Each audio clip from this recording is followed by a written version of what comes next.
귀한 믿음의 찬양 감사합니다. 예수 그리스도의 복음을 전하는 일은 교회가 해야 될 본질적인 사명이며 사역입니다.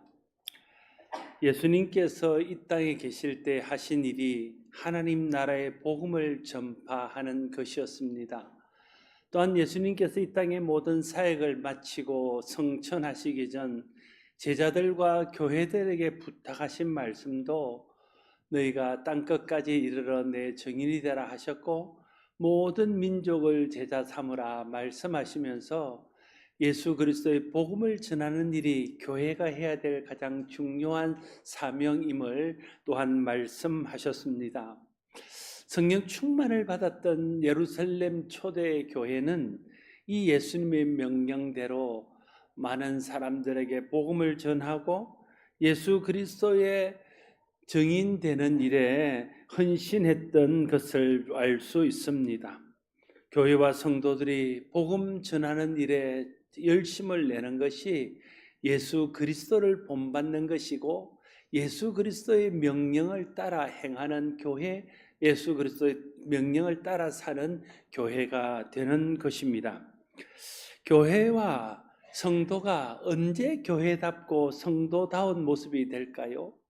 우리가 아는 초대 예루살렘 교회, 초대 안디옥 교회가 우리가 생각하는 가장 이상적인 교회, 우리가 본받고 싶어하는 교회라고 우리가 생각합니다.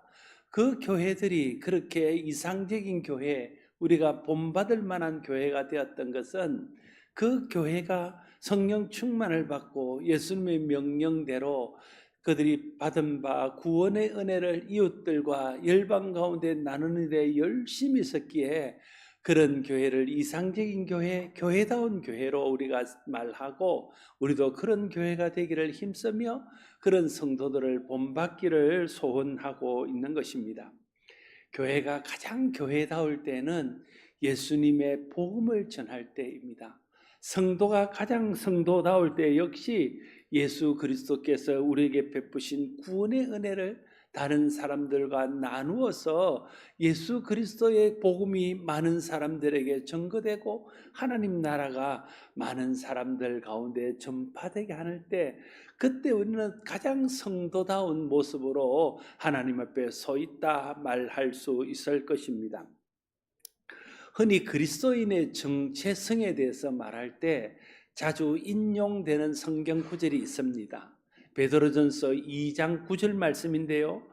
베드로전서 2장 9절에 이렇게 말합니다. 너희는 택하신 족속이요 왕같은 제사장들이요 거룩한 나라요 그의 소유가 된 백성이니 이는 너희를 어두운 데서 불러내어 그의 기이한 빛에 들어가게 하신 이의 아름다운 덕을 선포하게 하려 하심이라 말하고 있습니다. 여러분, 구원받은 성도들은요 하나님께 택함을 받아서 하나님의 택함 받은 족속이 되고 왕같은 제사장이 되고 거룩한 나라가 되고 하나님의 소유된 백성이 된 사람들입니다. 많은 사람들은 그리스도인의 정체성을 말할 때 여기까지만 말합니다. 그러나 여기까지만 말하는 것은 그리스도의 정체성, 그리스도인의 정체성을 반만 말하는 것입니다. 이는 너희를 어두운 데서 불러내어 그의 기이한 빛에 들어계신 이의 아름다운 덕을 선포하게 하려 하심이라. 여기까지 다 말해야 그리스도인의 정체성을 온전하게 드러내는 것이라 할 수 있습니다.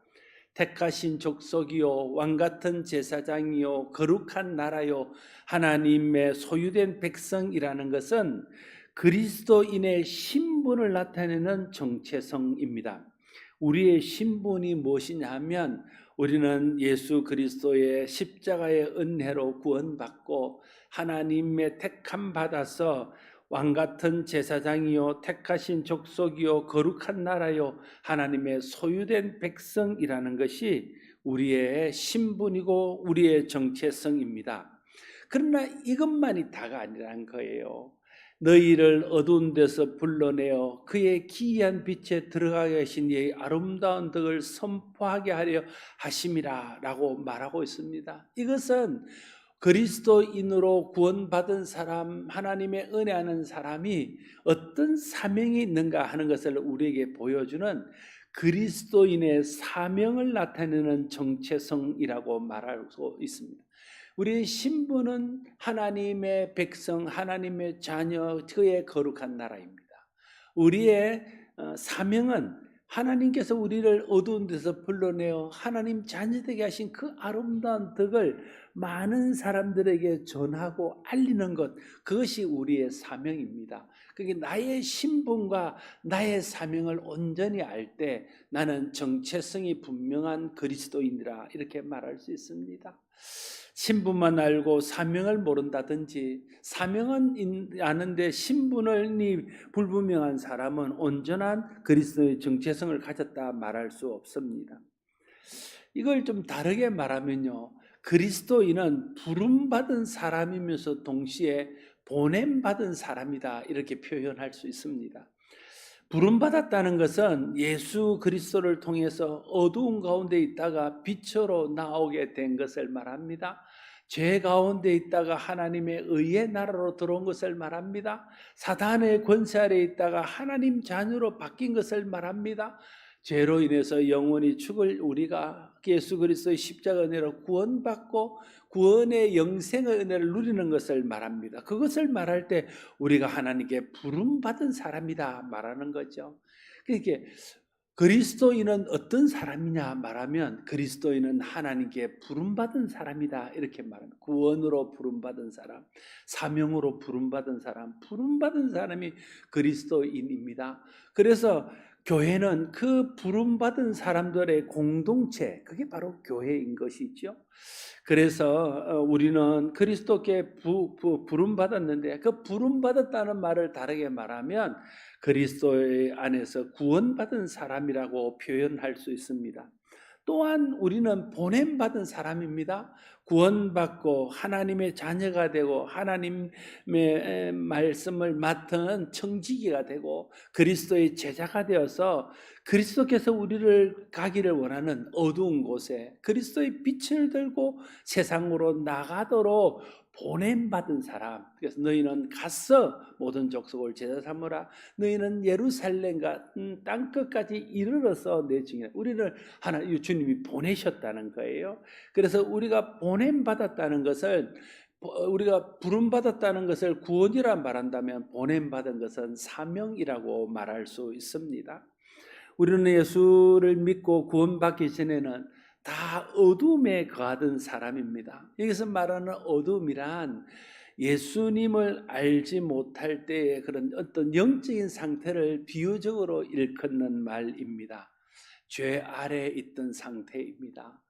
하나님 없이 소망 없이 살던 때입니다. 세상에 공고한 짐을 지고 그 무거운 짐에 눌려 살던 때입니다. 죄와 형벌에서 벗어날 길을 알지 못하고 사람이 저주와 죽음 가운데 있는 것이 무엇 때문인지 이유를 알지 못하고 그 죽음에서 어떻게 벗어날 수 있는지 그 길을 알지 못해서 그 죽음 안에 사망 안에 사탄의 권세 아래 살던 그 때를 말할 때 어둠이라고 표현해요. 어둠. 예수님을 알지 못하던 때, 구원받지 못한 때의 영적인 상태를 말하는 것입니다. 빛에 거한다는 것은 예수 그리스도를 통해 죄에서 해방되어 하나님 나라 백성으로 사는 것을 말합니다. 하나님과 그리스도의 다스림을 받는 삶입니다. 예수 그리스도를 통해 주시는 구원의 은혜로 우리가 이제 죽음에서 생명으로 옮겨지고 영원한 형벌에서 영원한 복으로 옮겨지며 죄의 지배를 받는 사람이 아니라 예수 그리스도의 복음 하나님의 의의 지배를 받으며 이 땅을 살지만 영원한 천국을 소망하며 영생을 선물로 받은 삶, 그 삶을 성경은 빛이라고 표현하고 빛 안에 거하는 것이라 말하고 있습니다. 에베소서 2장에 보면 2장 3절에서 7절, 전에는 우리도 다 그 가운데 우리의 육체의 욕심을 따라 지내며 육체와 마음의 원하는 것을 하여 다른 이들과 같이 본질상 진노의 자녀였더니 긍휼이 풍성하신 하나님이 우리를 사랑하신 그 큰 사랑을 인하여 허물로 죽은 우리를 그리스도와 함께 살리셨고 너희는 은혜로 구원을 받은 것이라.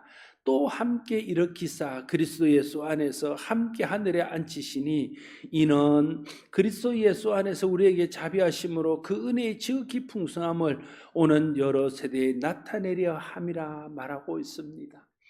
전에는 우리도 어둠에 있었다라고 말하면서 우리가 전에 그 어둠에 있을 때, 예수님 알지 못할 때, 주님의 은혜를 경험하지 못할 때, 그 어둠에 있을 때의 상태를 에베소에서는 본질상 진노의 자녀들이 이렇게 표현하고 있다는 거예요.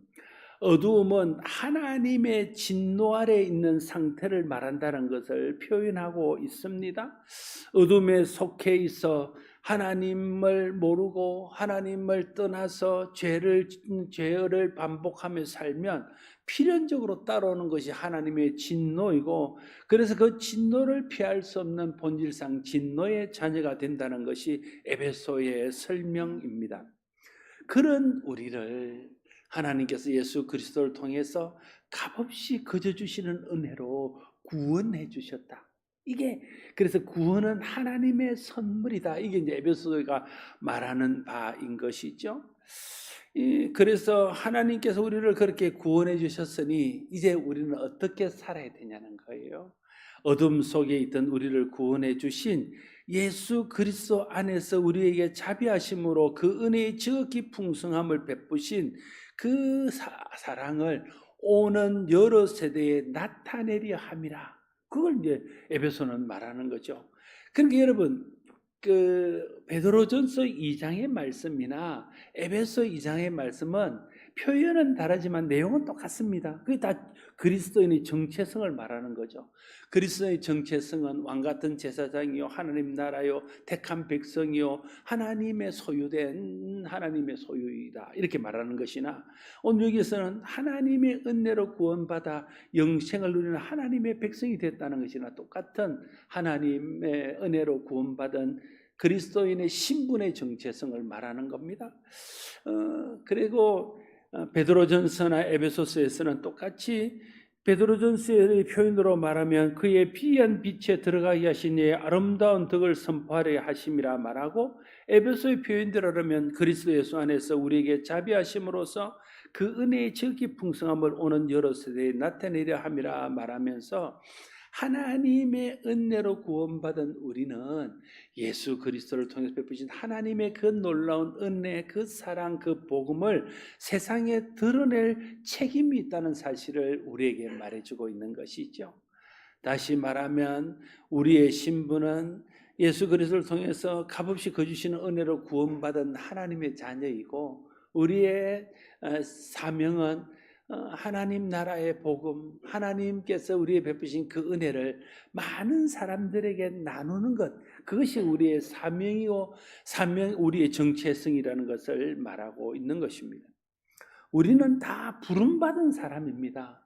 여러분이 스스로 이 자리에 나와 앉아 있는 것처럼 보여도 하나님이 우리를 불러주셨기 때문에 여기 앉아 있을 수 있는 것입니다. 하나님이 부르지 않으시면요, 아무도 이 자리에 나올 수 없습니다. 우리 교회가 계속해서 그동안 전도로도 하고 가족 이웃 초청 주일도 하고 해서 많은 사람들이 초청되었습니다. 그 사람들이 교회에 다 남았다면요, 우리 교회가 좀 비좁아서 교회를 다시 건축해야 될 거예요. 수많은 사람들이 왔고, 특별히 우리 동네에 계시는 어른들은 한 번쯤 우리 교회 안 오신 분들이 없습니다. 그 올 때 너무 친절하고 이야기하면 다 들어요. 고맙다 하고 갈 때 인사하고 헌금 대신 부조를 하고 갑니다. 천원도 하고 이전도 하고 부조도 하고 가는데, 그러나 한 번 왔다 가면 끝이에요. 그러니까 그게 믿음이 생기지 않고 그걸 받아들일 수 없다는 거죠. 그러니까 다시 말하면 하나님께서 그를 불러주지 않았다, 우리는 이렇게 표현할 수밖에 없다는 거예요. 그런데 저와 여러분이 어떻게 이렇게 나와서 예배를 드리고 하나님을 찬양하고 하나님 은혜를 누릴 수 있습니까? 하나님이 여러분과 저를 불러서 죄사함 받게 하고 구원하셔서 하나님의 자녀가 되는 복을 주셨기 때문에 우리가 여기에 나와 앉아 있는 줄로 믿습니다. 그래서 불러주심, 하나님의 불러주심이 우리의 또한 신분입니다. 그리고 우리는 다 보냄을 받은 사람입니다.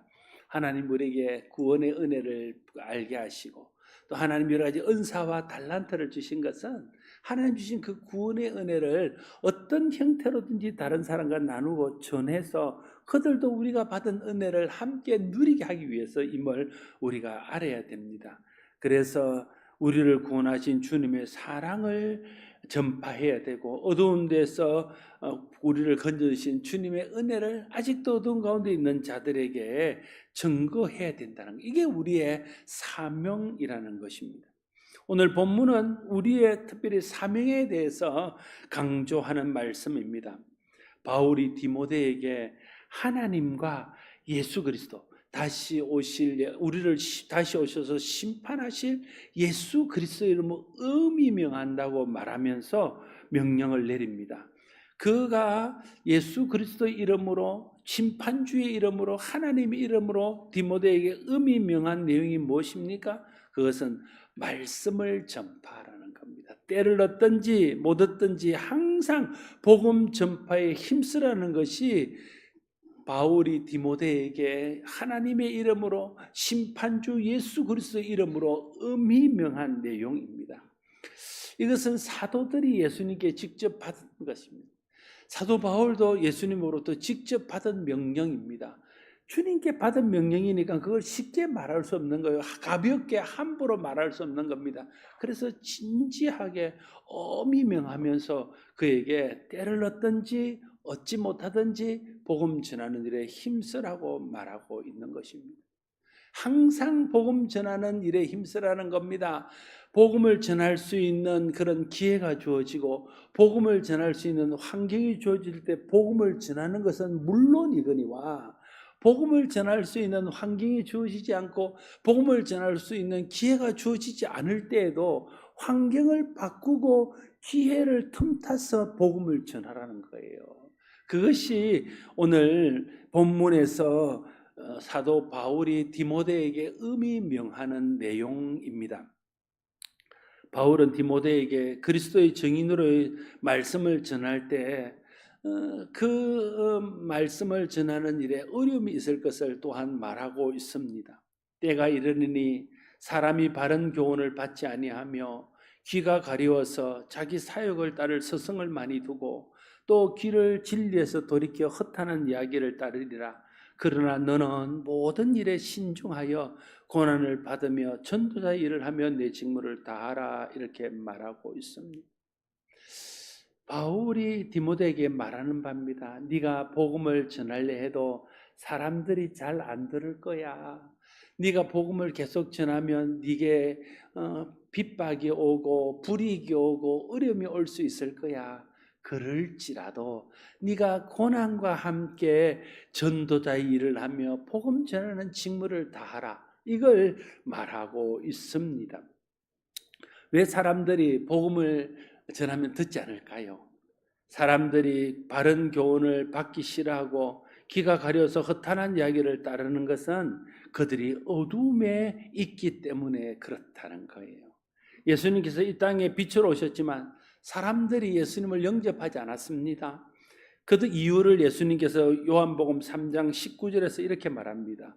그 증죄는 이것이니 곧 빛이 세상에 왔으되 사람들이 자기 행위가 악함으로 빛보다 어둠을 더 사랑한 것이니라 말하고 있습니다. 믿지 않는 사람들은 어둠에 있기 때문에 빛보다 어둠을 더 좋아한다는 거예요. 어둠에 있기 때문에 빛을 싫어하고 받아들이지 않고 배척한다는 것입니다. 여러분, 믿지 않는 사람은요, 그가 아무리 선한 사람이든 그 악한 사람이든 상관없이, 그가 많이 배운 사람이든 그렇지 않은 사람이든 상관없이, 교양 있는 사람이든 막된 사람이든지 상관없이, 그가 착한 사람이든 악한 사람이든 상관없이요, 다 어두움에 있기 때문에 세상의 일들은 좋아하지만 하나님의 일, 복음은 싫어합니다. 그것이 어둠에 속해 있다는 증거입니다. 제가 얼마 전에 식당에 제 아내랑 밥을 먹으러 갔어요. 그러면서 옆에 남자 세 사람이 앉아서 이야기를 하는 걸 원인이 들으려고 들은 건 아니고 밥 먹다 보니까 옆에서 이야기. 근데 이 건장한 한 40대나 50대 되는 남자들이 3명 앉아서 밥을 먹으면서 그냥 농담으로 하는 이야기가 아주 진지하게 하는 이야기를 우리가 듣고 아내랑 눈을 자꾸 맞추면서 너무 웃어서 좀 웃었습니다. 무슨 이야기? 이런 이야기예요. 어떤 사람이 말하는 거예요. 아유, 우리가 조상의 묘를 잘못 쌓고 해를 당하는 사람이 있는데 그러면 어느 묘를 가서 돌봐야 되느냐 이걸 이야기를 하면서 아버지 묘보다 할아버지 묘, 정조 할아버지 묘를 제일 먼저 돌봐야 된대요. 그러니까 누가 왜 그러냐 그랬더니 사람이 죽으면 귀신이 돼가지고 이제 저승으로 가는데 천천히 간대요. 그래서 아버지나 할아버지는 아직 갈 때가 많이 남았는데 정조 할아버지는 이제 갈 때 다 돼서 자기한테 섭섭해하면 해를 입힌다네. 그러니까 묘를 하더라도 정조 할아버지 묘부터 먼저 돌보고 그래야 된다. 이런 이야기를 합니다. 근데 그걸 우스갯소리나 농담으로 하지 않고 진지하게 그러냐면 고개를 끄덕이면서 듣고 있는 것을 보면서 사람이 하나님을 모르면 그런 일에 매여 사는구나 이런 생각들을 많이 합니다. 어떤 사람들 제가 보니까 어떤 사람 차에 트렁크를 탁 여는데 트렁크에 명주실로 묶은 명태가 딱 달려 있어요. 그게 이제 차를 사고 나지 않고 지켜주려 생각. 근데 그 사람이 그걸 달고 다니면서 진지합니다. 진짜 그걸 사고를 막아준다고 생각. 누군가 그걸 떼내면요, 그 사람은 굉장히 찝찝하게 생각하면서 큰일 났다는 생각을 하게 돼요. 농담이 아니고 진짜로 그런 생각을 하고 산다는 것이 참 이상하지 않습니까? 우리 옆집 아줌마가요, 때때로 소금을 뿌려요. 하여튼 나쁜 꿈을 꿨거나 그럴 때마다 그랬는데, 물론 이제 우리 집 앞에는 안 뿌리고 자기 집 앞인데 뿌리다 보니 우리 같은 계단을 쓰니까 계단을 내려가다 보면 바닥바닥 소금이 밟힙니다. 그게 이제 그런 것이죠. 우리 작은 아이가 이제 큰 아이는 출산을 했고 작은 아이가 출산 앞두고 있는데 아기가 거꾸로 서 있대요. 그래서 이제 수술을 해야 된대요. 장기를 수술 날짜를 잡았습니다. 근데 의사가 이렇게 수술 날짜와 시간을 잡아놓고는 혹시 뒤로 급한 환자가 있으면 뒤로 밀릴 수 있습니다. 이렇게 말하더래요. 근데 급한 환자가 두 개, 하나는 진짜 목숨이 위급하거나 빨리 수술하지 않으면 안 되는 급한 환자. 또 하나 급한 환자는 그 시에 애를 낳아야 될 급한 환자. 시간을 어디 가서 받아와서 그 시간에 꼭 애를 낳아야 된다는 사람이 급하게 와서 자연분만은 그 시간을 못 맞추니까 제왕절개로 아이를 그 시간에 끄집어내는 겁니다. 그래서 그 아이가 잘 된다고 생각하는 거예요. 실제적인 사건이고 애를 낳는 일에 그래서 그 의사가 뒤로 밀릴 수 있다는 거예요. 이사를 하는데 이사업체에서 날짜가 자꾸 뒤로 밀리는 왜 그러냐니까 손 없는 날에는 사람들이 너무 이사 날짜를 많이 잡아놔서 그리고 우리 딸은 우리는 손이 있는 날 좋아합니다. 손이 있는 날 이사해야 되니까 이사해 달라 그랬대요. 사람들은요, 손이 있는 날은요, 그 방향으로 이사를 가거나, 못을 받거나, 액자를 긁거나를 못 합니다. 해를 당할까 봐서. 손이 뭡니까? 손해를 보는 거죠. 손이 언제 있는지 아십니까? 1일, 2일은 손은 동쪽에 손이 있어요. 3일, 4일은 서쪽에 손이 있어요. 5일, 6일은 남쪽에 손이 있어요. 7일, 8일은 북쪽에 손이 있어요. 9일, 10일은 손이 없어요. 그러니까 9일, 10일이 길일이에요. 그날 이사를 가는 거예요. 여러분, 노인정 같은 거 큰 달력에 이사 가라고 트럭 그려놓은 날이 있어요. 그건 다 9일, 10일이에요. 그날은 손이 없다는 거예요. 근데 실제로 그게 매여 삽니다. 아니, 열흘을 정해놓고 1일, 2일은 여기 가면 안 돼요. 이 사이에 누가 정한 겁니까? 그럼 귀신이 1일, 2일 이쪽에 있다가 이렇게 잠깐 옮겨 다닙니까? 그리고 9일, 10일은 귀신이 휴일입니까?